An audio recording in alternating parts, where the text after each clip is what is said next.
महाकवि लिखते हैं कि मार्गा चला व्यतिकरा कुलतैव सिंधु। यहां संस्कृत के विद्वान बैठे हैं। जैसे पहाड़ से उतरती हुई गंगा पूरे वेग से नीचे आ रही हो, सीढ़ियों से उतरती हुई पार्वती आई और सीढ़ी के ठीक नीचे शंकर मिल गए।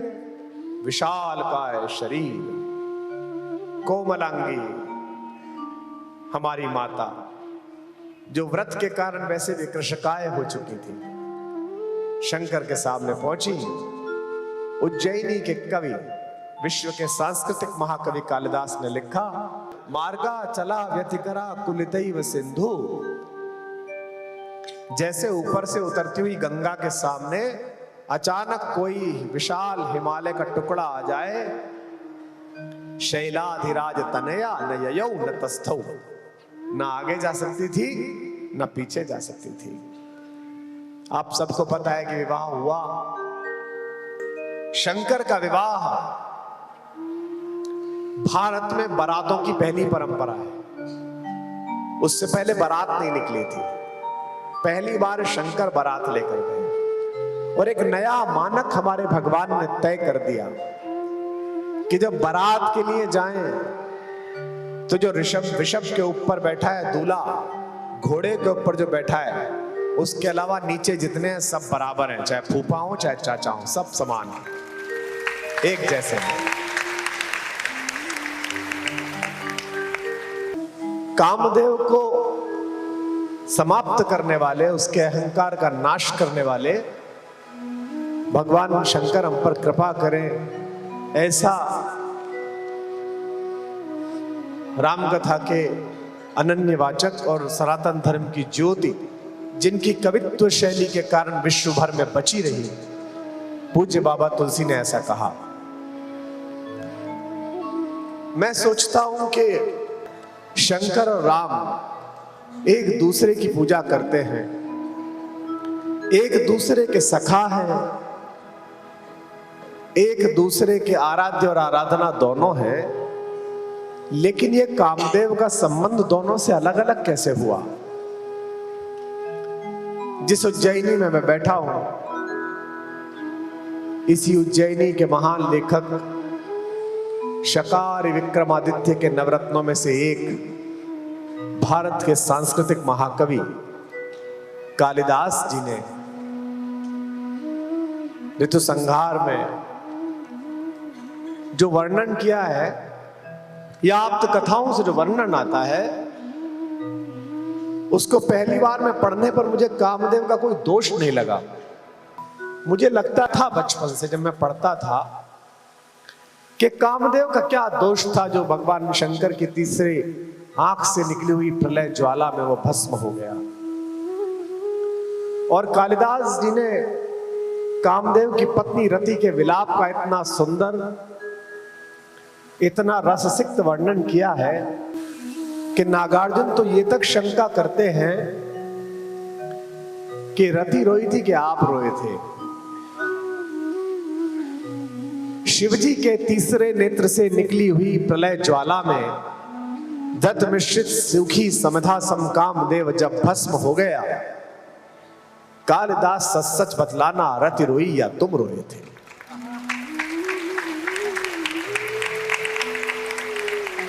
आपने पढ़ी होगी ये कविता।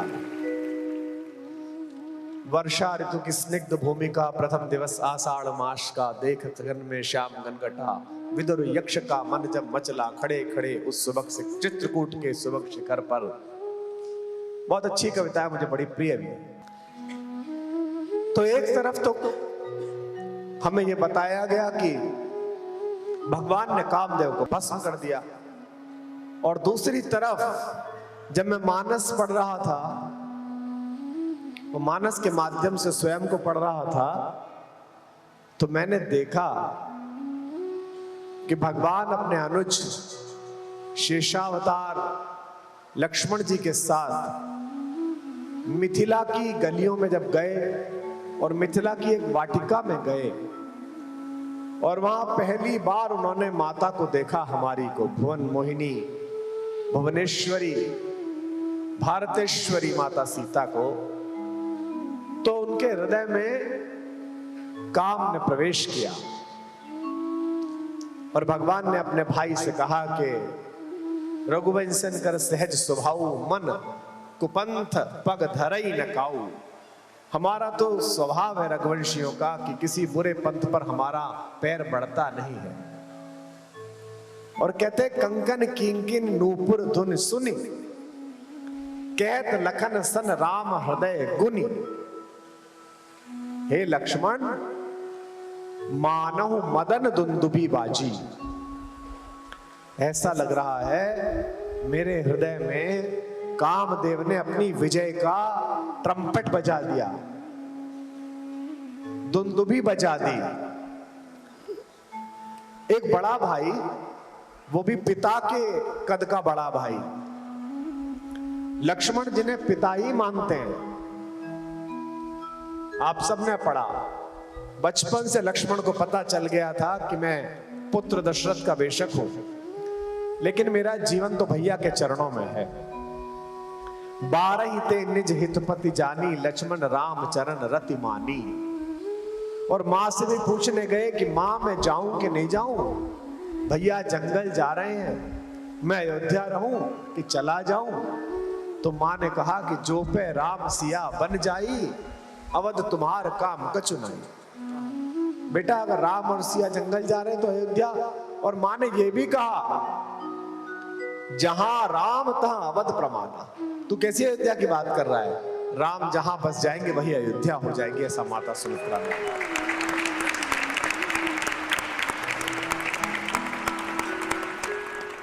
फिर अपने इतने छोटे भाई से जो बेटे जैसा है, उससे प्रेम की बात करना कि जिन सपने हूं परिनार नहेरी, उनके मन में मदन की दुंदुभी बज गई। और शंकर जी के तीसरे नेत्र से निकली हुई प्रलय ज्वाला में कामदेव भस्म हो गए। कामदेव का कोई दोष नहीं था। माता सती के दक्ष प्रजापति के हवन कुंड में स्वयं को होम करने के उपरांत पूरी पृथ्वी में दग्ध हृदय लिए घूमने वाले शंकर को जब देवताओं ने सम्मिलित रूप से शांत होने की प्रार्थना की, तो त्रयाक्ष भगवान ने कैलाश पर्वत पर अपनी धूनी जमाई और वे साधना में लग गए। इस बीच एक प्रसंग और आया कि सती जब दोबारा जन्म लेकर पर्वत के घर पैदा हुई, पर्वत राज के, उन्हें तो शंकर से विवाह करना ही था, तपस्या करने लगी। बाद में तपस्या जब दृढ़ होती चली गई तो एक पत्ते पर जीवित रहने लगी, अपर्णा कहलाई। शंकर ने समझाने के लिए सप्तऋषि भेजे भगवान ने। उन्होंने सप्तऋषि के साथ ऐसा शास्त्रार्थ किया कि सारे ऋषि चक्कर गिन्नियों के वापस लौटाए कि भाई ये नहीं मान सकते। अंत में भगवान के मन में आया कि देखूं तो सही कौन है और इतनी जिद पर है। भगवान उठे, जैसे थे वैसे ही चल दिए। शंकर इसीलिए एक साम्य के समाज के देवता हैं कि उनको कोई आभूषण नहीं लगता। जिस चिता की भस्म को अंतिम यात्रा का प्रतीक माना जाए, उसे वो अपने दिव्य ललाट पर शोभित कर लेते हैं। और उनकी भस्म को दुर्वासा अपने माथे पर लगाकर नरक गए थे देखने के लिए। कुंड में झांका, कुंभी पाक नरक में अचानक स्वर्ग पैदा हो गया। यमराज ने पूछा ये कैसे हुआ? दुर्वासा हंसने लगे, बोले समझ गया कैसे हुआ। ये मेरे माथे पर मेरे शंकर की भस्म लगी हुई थी, मैंने झांका, ये थोड़ी झर गई नीचे, तो कुंभी पाक नरक भी स्वर्ग में पड़ा।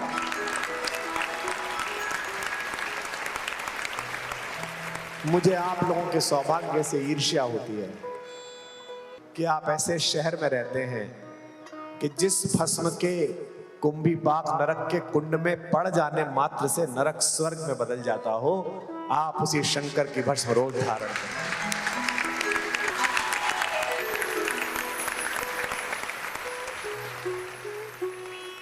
उसी रूप में शंकर निकले और पहुंचे। महाकवि कालिदास कहते हैं कि खबर गई अंदर कि स्वयं शंकर आ रहे हैं मिलने के लिए, देखने के लिए। तो जिसके लिए इतना समय प्रार्थना में बिताया हो, जिसके लिए इतना अधिक समय चिंता में बिताया हो कि मुझे मिलेंगे कि नहीं मिलेंगे, वे स्वयं उपस्थित हो जाए तो कैसा लगता है। हम तो बहुत सामान्य बोलने वाले हैं। सरस्वती की कृपा से, माता पिता के संस्कार से, गुरुओं के कारण, सत्संग के कारण थोड़ी इतनी लोकप्रियता है कि लोग जानते हैं। तो कई बार मैं ऐसे प्रशंसकों को देखता हूं, ऐसी प्रशंसिकाओं को देखता हूं, जे अनायास जिन्हें सामने मिल जाओ तो रोने लगते हैं। वो बच्चियां रोने लगती हैं, फिर उनसे गले लगकर उन्हें कंधे से लगाकर शांत करना पड़ता है, क्योंकि वो बहुत दिन से आपकी प्रतीक्षा कर रहे होते हैं कि कभी मैं देखूं। हम तो मनुष्य सामान्य इच्छाओं से घिरे हुए, वासनाओं से घिरे हुए। परमात्मा स्वयं जिसके द्वार पहुंचा होगा, उसकी क्या हालत हुई होगी, चाहे वे स्वयं आद्य चेतना शक्ति पार्वती क्यों ना हो। महाकवि लिखते हैं कि मार्गा चला व्यतिकरा कुलितैव सिंधु। यहां संस्कृत के विद्वान बैठे हैं। जैसे पहाड़ से उतरती हुई गंगा पूरे वेग से नीचे आ रही हो, सीढ़ियों से उतरती हुई पार्वती आई और सीढ़ी के ठीक नीचे शंकर मिल गए।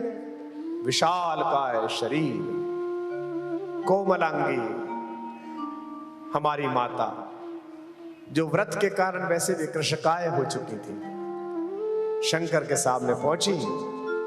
उज्जैनी के कवि, विश्व के सांस्कृतिक महाकवि कालिदास ने लिखा, मार्गा चला व्यतिकरा कुलितैव सिंधु। जैसे ऊपर से उतरती हुई गंगा के सामने अचानक कोई विशाल हिमालय का टुकड़ा आ जाए। शैलाधिराज तनया न ययौ न तस्थौ, न आगे जा सकती थी न पीछे जा सकती थी। आप सबको पता है कि विवाह हुआ, शंकर का विवाह भारत में बारातों की पहली परंपरा है। उससे पहले बारात नहीं निकली थी। पहली बार शंकर बारात लेकर गए और एक नया मानक हमारे भगवान ने तय कर दिया कि जब बारात के लिए जाएं तो जो ऋषभ के ऊपर बैठा है दूल्हा, घोड़े के ऊपर जो बैठा है, उसके अलावा नीचे जितने हैं सब बराबर हैं, चाहे फूफा हो चाहे चाचा हो, सब समान हैं, एक जैसे हैं। इसीलिए कई बार अलग तरीके के समूह को शंकर जी की बारात भी कह दिया जाता है। कहता भैया शंकर जी की बारात इकट्ठी कर ली है हमने। तो कई बार ऐसा होता है, भगवान ने पहली बार बारात निकालकर, वर यात्रा निकालकर यह सिद्ध किया कि अगर मंगल के काम के लिए जा रहे हो तो ऊंच नीच नहीं देखनी चाहिए। यह नहीं देखना चाहिए कि किसका पद बड़ा है किसका कद बड़ा है, सबको आना चाहिए। अब विवाह करके शंकर फिर समाधि में बैठ गए, लेकिन देवताओं को तो सेनापति चाहिए था। या तो शंकर मिले या उनके पुरुषार्थ का कोई अंश मिले। देवताओं ने मिलकर कामदेव से कहा कि भाई उनके मन में इच्छा पैदा करो, किसकी, कि वो संतति पैदा कर सके। एको हम बहुश्यामः, मैं एक हूं, बहुत होना चाहता हूं, ये इच्छा पैदा करो। कामदेव डेपुटेशन पे चले गए बेचारे, उनको क्या पता था कहां जा रहा हूं। उन्होंने पहले जाकर वहां वातावरण निर्माण किया। जैसे मेरे आने से पहले हमारी बेटी गा रही थी, हमारा ये छोटा प्यारा बेटा गा रहा था। ये वातावरण निर्माण है कि सब लोग बैठ जाएं, प्रकृतिस्थ हो जाएं, तो ठीक से बात हो सके। तो शंकर जी ने समाधि लगा रखी थी, कामदेव ने अपने पंचबाण चलाए, चारों तरफ बसंत फैल गया। बसंत कामदेव का प्रिय मित्र है, दोनों साथ साथ रहते हैं। वैलेंटाइन डे मनाने वाली नई पीढ़ी को पता भी नहीं है कि जिसे तुम आज आधुनिकता समझ रहे हो, हमारी ऋषि परंपरा ने कौमुदी महोत्सव के रूप में यह सैकड़ों वर्ष, हजारों वर्ष पहले तय कर दिए थे। जब पूरे 1 महीने आमोद प्रमोद मनाया जाता था और प्रकृति तक नए वस्त्र धारण कर लेती थी। व्याख्या वैज्ञानिक हो तो नए बच्चों की समझ में आएगी। जैसे विक्रम संवत, मैं ईश्वर से प्रार्थना करता हूं इस मंच से कि भारत के पुरुषार्थी बच्चे बच्चियां मेरे जीवन रहते या मेरे बाद कभी वो दिन पुनः दिखाएं जब विश्व का कैलेंडर विक्रम संवत के अनुसार चलना शुरू हो गया।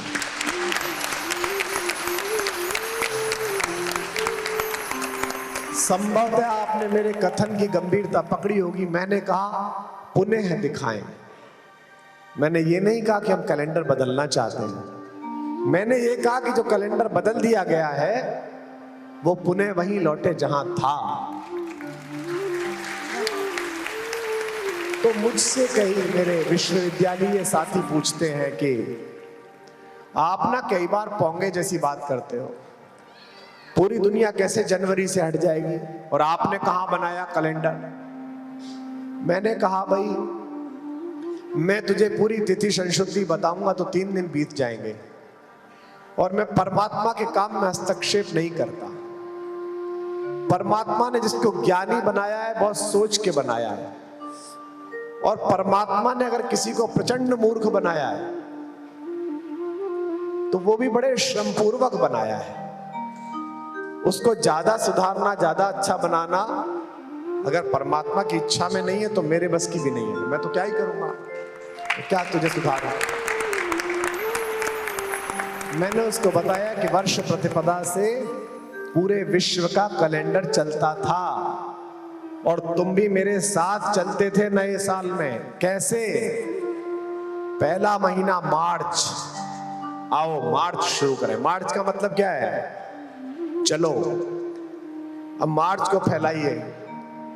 मार्च, अप्रैल, मई, जून, जुलाई, कौन सा महीना आ गया? 7वां। क्या नाम है उसका? सितंबर। सितंबर। इसके बाद महीना आ गया 8वां, अष्टंबर, 8वां महीना। इसके बाद आ गया 9वां, नवंबर। इसके बाद आ गया 10वां, दशंबर। ये पहले से चलते थे, आज की बात नहीं, हजारों वर्षों से ऐसा ही चल रहा था।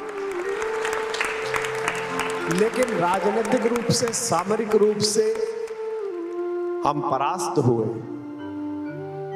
जो जाति अपना इतिहास आत्ममुग्धता में गलत पढ़ती रहती है उसे इतिहास को भविष्य में सुधारने का अवसर नहीं मिलता। आपको सदैव इतिहास ठीक पढ़ना चाहिए और इतिहास का मतलब ही यह है कि उससे सबक लिया जाए। तो शंकर जागे। शंकर ने देखा कि अचानक बसंत कैसे आ गया, बड़े प्रसन्न हुए। फिर उन्हें पेड़ के पीछे छिपा हुआ कामदेव दिखाई दिया। भगवान को क्रोध आया कि इसकी इतनी हिम्मत कि ये मुझ पर तीर साधे। तो उनकी तीसरी नेत्र से ज्वाला निकली। आजकल शरीर विज्ञान कहता है कि यहां कोई ग्लैंड है, पता नहीं इसका क्या नाम है, प्यूक्लिड ग्लैंड, सर्वाधिक संवेदनशील जगह है। ये आज कह रहा है 50 साल में, और हम लाखों वर्ष से कह रहे हैं कि शंकर के यहां पर एक नेत्र है जिसमें से संवेदना की अग्नि निकल सकती है। तब से कह रहे हैं हम। वो भस्म हो गया। एक कहानी ये हो गई। अंततः भगवान जागे और सेनापति कार्तिकेय का जन्म हुआ। देवासुर संग्राम में देवताओं को विजय मिली।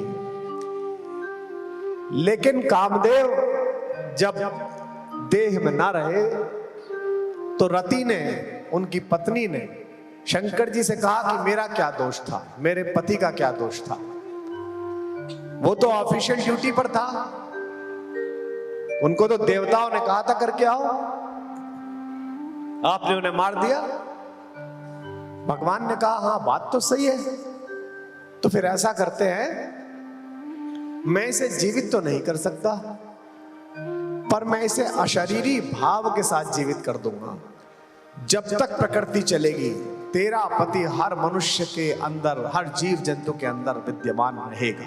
कितना बड़ा वरदान कामदेव को मिला, कितना बड़ा वरदान। लेकिन यही कामदेव जब राम तक पहुंचा, मेरे मर्यादा पुरुषोत्तम तक, तो उनके हृदय में दुंदुभी बजने लगी। बस मैं यही आपको लाना चाहता था, अब आप पहुंच गए जगह पर। क्या अंतर है इन दोनों के बीच? लड़कियां प्रेम करें, लड़के प्रेम करें, इसमें क्या गलत बात है? लेकिन कोई बिटिया प्रेम के आवेग में माता पिता की सलाह, बड़ों की समझाइश दरकिनार करके 35 टुकड़ों में बरामद हो, तो ये तो प्रेम का अपमान है।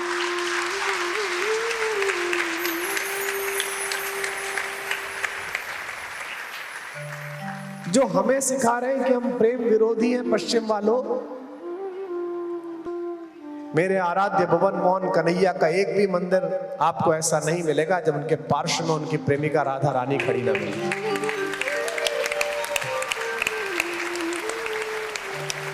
प्रेम के खिलाफ कौन है? हम मर्यादा के समर्थन में हैं।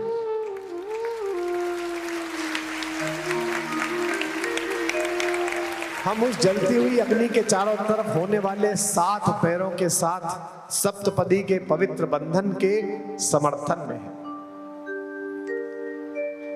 इन दो कहानियों का क्या मतलब है? लता ओढ़ तब सकिन लखाए, श्यामल गौर किशोर सुभाए। माता ने भी देखा हमारे पिता को, और हमारे पिता ने भी देखा हमारी माता को, भारतेश्वरी सीता को, और प्रेम हो गया और विवाह भी हो गया। जनक ने कहा विवाह कर लो। एक राम कथा में यह भी आता है अध्यात्म रामायण में कि विश्वामित्र ने कहा विवाह कर लो। उन्होंने कहा पिताजी से आज्ञा मंगवाओ। विश्वामित्र ने कहा इसमें क्या समस्या है, यहां कर लो, पिताजी से आगे से दूसरी कर लेना, तुम्हारे वंश में तो परंपरा है। इसे कहते हैं मेरे राम। उन्होंने कहा मैं तीनों माओं का समान लाडला हूं, पर मैं सोच सकता हूं मेरी बड़ी मां के बाद जब दूसरी मां आई होगी तो मेरी बड़ी मां के मन में कुछ तो दुख का अंश गया होगा, और इन दोनों माओं की स्थिति में जब छोटी मां आई होंगी तो दुख का और अंश गया होगा। कोई भी परंपरा रही हो, पर ये राम आज ये मर्यादा स्थापित करता है कि मैं विवाह करूंगा तो एक ही और एक पत्नी व्रत जीवन भर पालूंगा।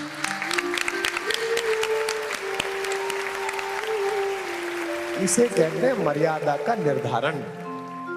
यूं ही मर्यादा पुरुषोत्तम नहीं है वो राम। एक तरफ काम को भस्म कर देने वाले शंकर हैं, और एक वे भगवान जिनका तीर स्मरण करके भी सीता माता कहती है रावण से खल सुध नहीं रघुवीर बाण की। ए मूर्ख, तुझे पता नहीं है उसका बाण कैसा है। और ये कब कह रही है? जब ऊपर हनुमान जी बैठे हुए हैं और वो कह रहे हैं कि मैं रघुवीर बाण बन के आया हूं। एक तरह से संकेत दे रही है कि तेरा कार्यक्रम अब समापन पर है। खल सुध नहीं रघुवीर बाण की। क्योंकि पहली बार काम को भगवान राम ने कहा, महसूस किया। कंकण, किंकिणी, नूपुर। नूपुर कहां पहने जाते हैं? पैर में। किंकिणी कहां पहनी जाती है? कटी में। और कंकण कहां पहने जाते हैं? हाथ में। पहन किसने रखे हैं? हमारी मां ने। पहुंच किसके पास रहे हैं? पिता के पास। कामदेव कहां है? नूपुर में। अगर काम मातृत्व के माध्यम से आएगा तो पिता उसे स्वीकार करेगा, जगत पिता उसे स्वीकार।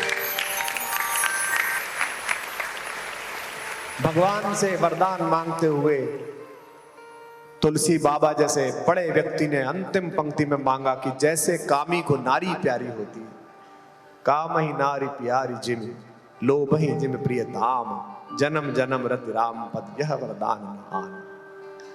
यह रघुनाथ के प्रति प्रेम में प्रतीक भी इस्तेमाल किया, तो क्या इस्तेमाल किया? तो इस सदन में बैठे हुए जो हजारों हजार लड़के लड़कियां आए हैं, उनसे मेरा एक ही निवेदन है, प्रेम बुरी चीज नहीं है, काम भी बुरी चीज नहीं है, प्रकृति के संचालन के लिए वो भी आवश्यक है। भगवान ने भी लव और कुश जैसे दो तपस्वी राजा पृथ्वी को दिए। भगवान शंकर के बड़े पुत्र कार्तिकेय देवसेना के सेनापति हैं, और उनके छोटे वाले, उनके बिना तो कुछ शुरू होता ही नहीं है। सबसे पहले भी हमने आते ही उनकी पूजा करी, वे गणपति सबसे आगे ही हैं। बुरा क्या है? बुरा है कि समाज में जो मर्यादा बनाई गई है, जो मातृत्व का माध्यम बनाया गया है, मैं सुप्रीम कोर्ट के किसी निर्णय के खिलाफ तो नहीं जा सकता और बोल भी नहीं सकता, मिलॉर्ड पता नहीं कब नाराज हो जाए, लेकिन मैं ये तो मान सकता हूं, एक होता है सरकार का कोर्ट और एक होता है जनता की नैतिक मर्यादा का कोर्ट। आज इस नैतिक मर्यादा की कोर्ट में ये प्रस्ताव पास करके जाओ कि काम जब मातृत्व की शक्ल में आएगा तभी उसे स्वीकार किया जाएगा, इसके बिना स्वीकार नहीं।